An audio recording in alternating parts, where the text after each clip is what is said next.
Hello everybody, Assalamu alaikum. Okay, sorry, there was technical difficulties. Okay, okay. So we were talking about oligopoly. Okay, so see. Mm,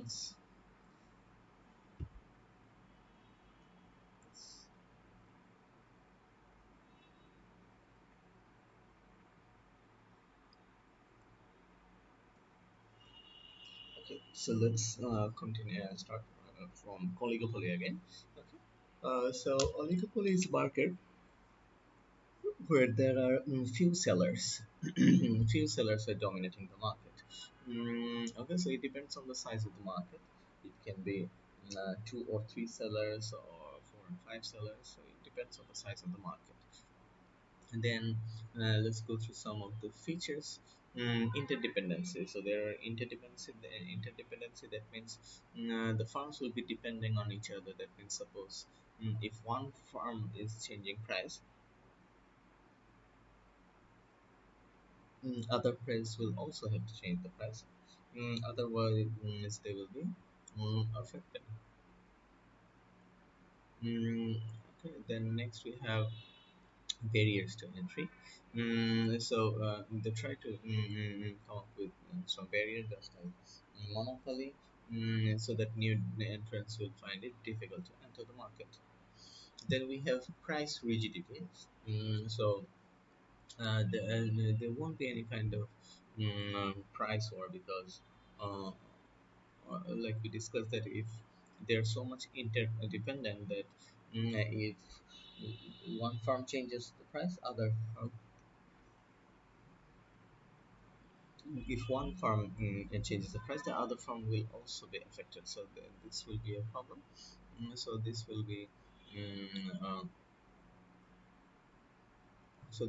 this has to be there has to be a change in the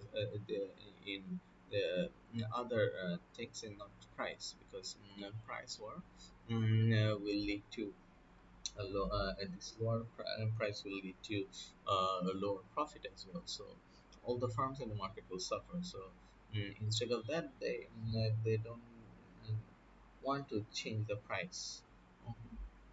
Then non-price competition. So that's why they go for non-price competition instead of changing price. They try to make adjustment for non-price factors. Okay. Then there are economies of scale. Economies of scale means like uh, mm, uh, when they are producing in large quantity. mm, when they're producing in large quantity, what happens that average cost starts to fall. So when there is oligopoly, that means there are few sellers. So similar to monopoly, they produce in large quantity. So they are able to produce in large quantity and reduce uh, average cost. Collision is something that it's common yeah, in oligopolistic market.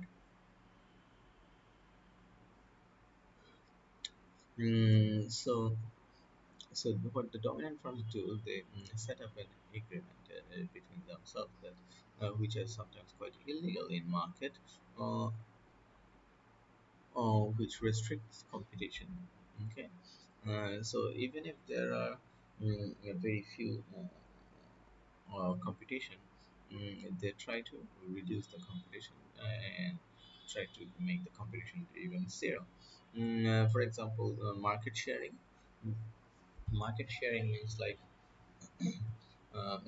they share the market in such a way like suppose one farm will sell only in Uttar, they will not come to Dhanmondi, and another farm will only sell in Dhanmondi, they will not go to Uttara. Okay, so see what's happening that they're sharing the market, they are not selling in the same market. So what's happening that they will be there will be what no competition because they are not directly competing with each other, they are sharing the market. Then price fixing. So as you already noticed that they avoid price war, so they set a price, a high price, okay? And they are the competitors. So so they sell at a higher price to consumers. Okay, so consumer have nothing to do about it, because if all the few firms in the market are selling at a higher price, so consumers need so consumers need to choose from among those limited options, and all of them are selling at a higher price. Next is restricting output. Mm, Restricting output includes like this what like they don't need to produce in large quantity, because they are there are like issues like um, what this just like monopoly, they also do that. They also restrict output, because they will as they are dominating the market, so they can also produce a limited amount, and earn a huge amount of profit and be satisfied. They don't need to produce in large quantity to uh, earn more profit. Even lower profit, lower output can help them to produce more output. Okay, so it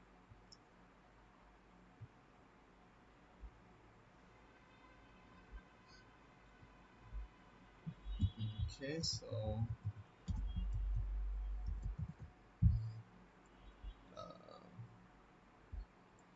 okay, so let me know if you're facing any problem. Okay, okay. So let's continue again. So um, economies of scale. So we have economies of scale for oligopoly, as there are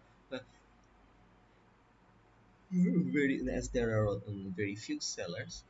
So these few sellers will lead to what economies of scale, because they will be providing and producing all the goods for the market. So it's possible to produce in large quantity and reduce labor cost.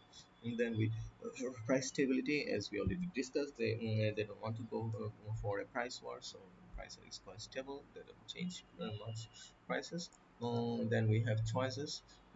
So as we already discussed, that they don't go for price war. They try to go for non-price competition. So one of the non-price competition is to come up with choice, making their product unique. Okay, so that's what we have, and also some disadvantages, as there are no competition, so consumers are not likely to get much benefit. Okay, there are always options of colluding, so the firms will collude with each other, and competition gets even lower. Then if restricts competition by price fixing, then the consumers will end up paying more. Then consumers will also suffer when the oligopolistic firms what share the market geographically. An example of collusion. Then again, we have a lack of choice by consumers, because yeah, sometimes the producers are not going for much options, because yeah, they're already dominating the market, and they will do whatever they like. And if poly farms spend too much on advertising, consumer will suffer, because they may have to go for a high investment in advertising, but it won't benefit the consumers much. It will just help them to survive in the market and compete with other competitors. Okay, so let's quickly move to the next chapter. labor market. So the impact of changes in the supply and demand for labor and trade union activity in labor markets. So wage rate, the price of labor is the wage rate. This is the amount of money that has to be paid to people for their work for a period of time. The demand curve for labor means that it's actually like the firms are demanding workers, like how much worker they need. So one of the important factor for the demand for labor is wage rate. If wage rate changes, then the demand also changes. Okay, just like we did in previous chapters, like for a single product, the demand of a product also depends on the price. And here we will say that it's dependent on the wage rate. Okay, again, this change in wage rate will lead to movement along the demand curve for labor, right? You see, the wage rate is changing and it's going for movement along the demand curve. And for non-wage factors, it will lead to this shift of demand curve. If demand curve if demand rises, it will shift to the right, and if demand falls, it will shift to the left. Then we have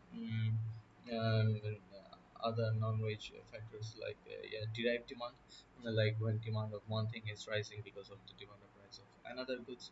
Okay, suppose think like if demand for construction increases, then demand for construction worker will increase. If demand for software rises, the demand for programmer will rise. If demand for economics as a subject increases, the demand for economics teacher will rise, right? So this way it works, right?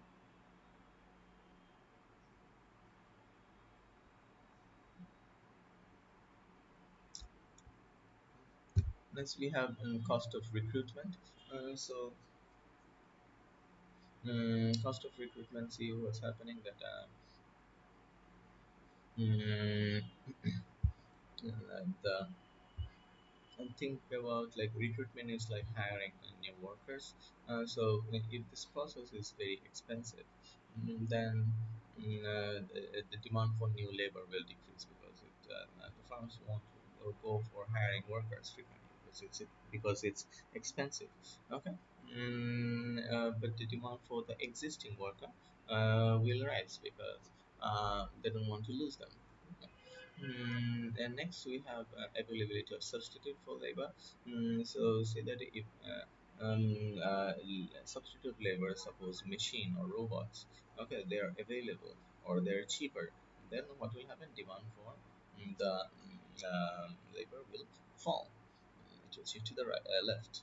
Then productivity of labor. So if the productivity of labor rises, then the demand for labor will rise. Okay, because these labors are producing more with less amount of output. So yeah, a less amount of input. From less amount of input, they are getting more output. So yeah, their demand will rise. Then we have supply curve for labor. Again, the supply curve represents its positive relationship between wage rate and quantity supplied of labor. So the first factor is the wage rate over here. So when wage rate increases, the supply also increases because it attracts more labor into the market. Okay. So if wage rate increases from W1 to W2, it will there will be movement along the supply curve. It will move from one point to another, and the other non-wage factor will lead to yeah, yes, the shift in the supply curve. If supply rises, it will shift to the right, away from zero, and if the supply falls, it will shift to the left. That means closer to zero.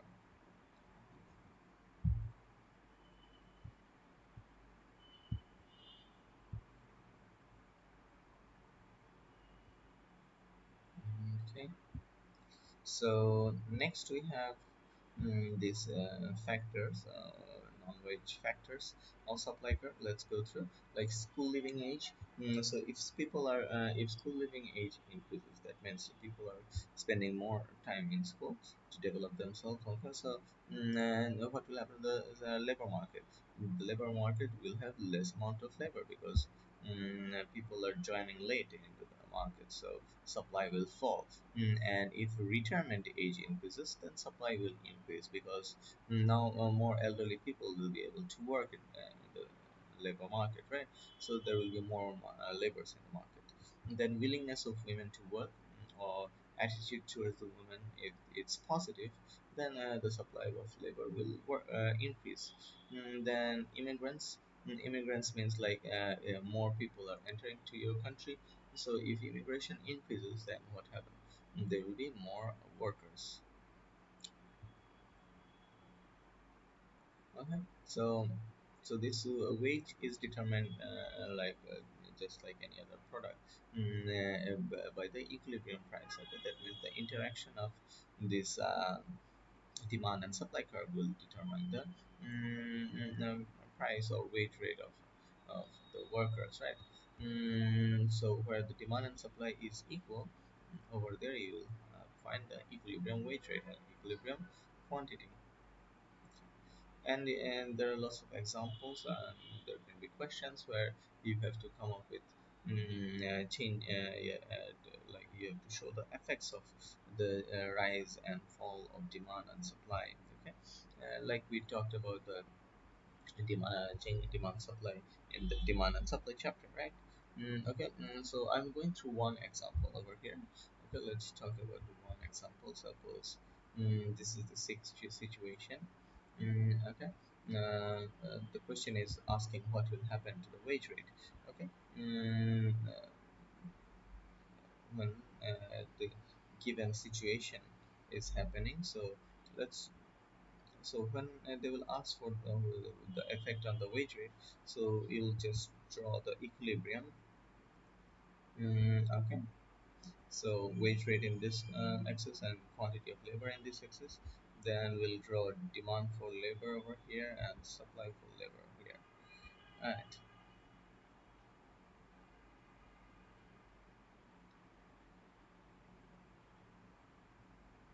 so in the intersection point we'll have wage rate, equilibrium wage rate, WE, and equilibrium quantity, QE.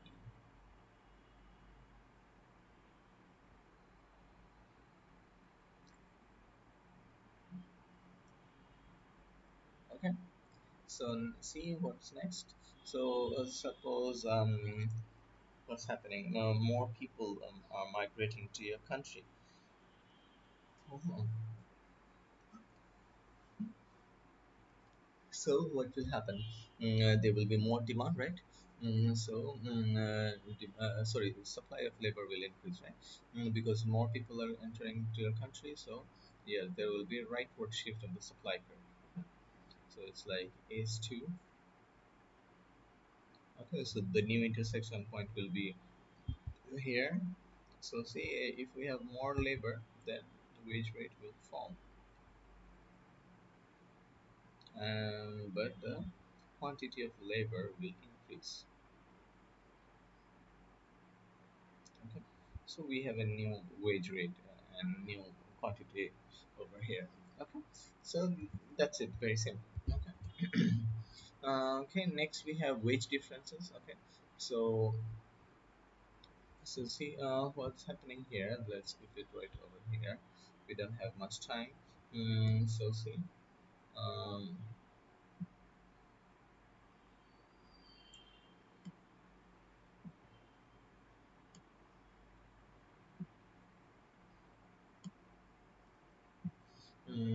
okay.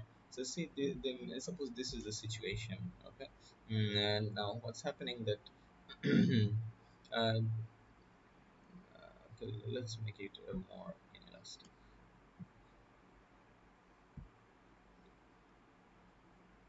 Mhm.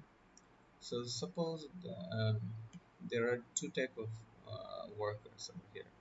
For some of them are like inelastic, okay, and some of them are elastic.